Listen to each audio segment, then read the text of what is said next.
नमस्कार दोस्तों, स्वागत है आज के कहानी में। कहानी का शीर्षक है चेहरा याद रखना चाहता हूँ। मैं आपका चेहरा याद रखना चाहता हूँ ताकि जब मैं आपसे स्वर्ग में मिलूँ तो मैं आपको पहचान सकूँ और एक बार फिर आपका धन्यवाद कर सकूँ। अरबपति रतन जी टाटा से रेडियो प्रस्तुता ने पूछा, सर आपको क्या याद है कि आपको जीवन में सबसे अधिक खुशी कब मिली?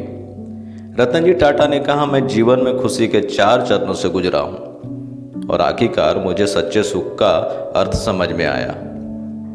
पहला चरण धन और साधन संचय करना था, लेकिन इस स्तर पर मुझे वह सुख नहीं मिला जो मैं चाहता था।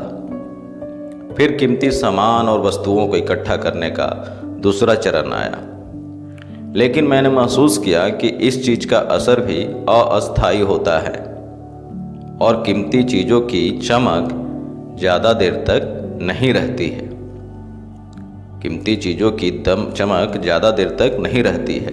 फिर आया बड़ा प्रोजेक्ट मिलने का तीसरा चरण।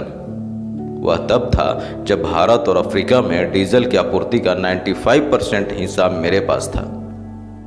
मैं भारत और एशिया में सबसे बड़ा इस्पात कारखाने का मालिक भी था, लेकिन यहाँ भी मुझे वो खुशी नहीं मिली जिसकी मैंने कल्पना की थी। वो खुशी मुझे यहाँ भी नहीं मिली जिसकी मैंने कल्पना की थी। और चौथा चरण वह समय था जब मेरे एक मित्र ने मुझे कुछ विकलांग बच्चों के लिए व्हील चेयर खरीदने के लिए कहा। लगभग 200 बच्चे।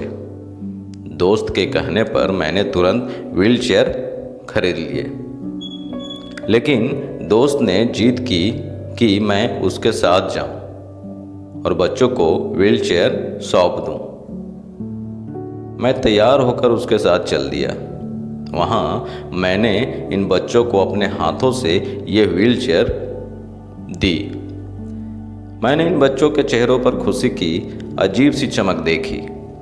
मैंने उन सभी को व्हील चेयर पर बैठे, घूमते और मस्ती करते देखा, आनंदित होते देखा। यह क्षण ऐसा था जैसे कि वे किसी पिकनिक स्पॉट पर पहुंच गए हों, जहां वे बड़ा उपहार जीतकर एक दूसरे से शेयर कर रहे हों।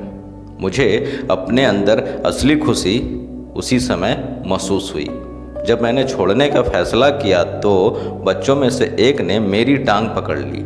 मैंने धीरे से अपने पैरों को छुड़ाने की कोशिश की, लेकिन बच्चे ने मेरे चेहरे को गौर से देखा और मेरे पैर को कसकर पकड़ लिया। मैं झुक गया और बच्चे से पूछा, क्या तुम्हें और कुछ चाहिए? इस बच्चे ने मुझे जो जवाब दिया उसने न केवल मुझे झकझोर दिया बल्कि जीवन के प्रति मेरे दृष्टिकोण को भी पूरी तरह से बदल दिया। इस बच्चे ने कहा, मैं आपका चेहरा याद रखना चाहता हूँ ताकि जब मैं आपसे स्वर्ग में मिलूँ तो मैं आपको पहचान सकूँ और एक बार फिर से आपका धन्यवाद कर सकूँ। बहुत बहुत धन्यवाद दोस्तों।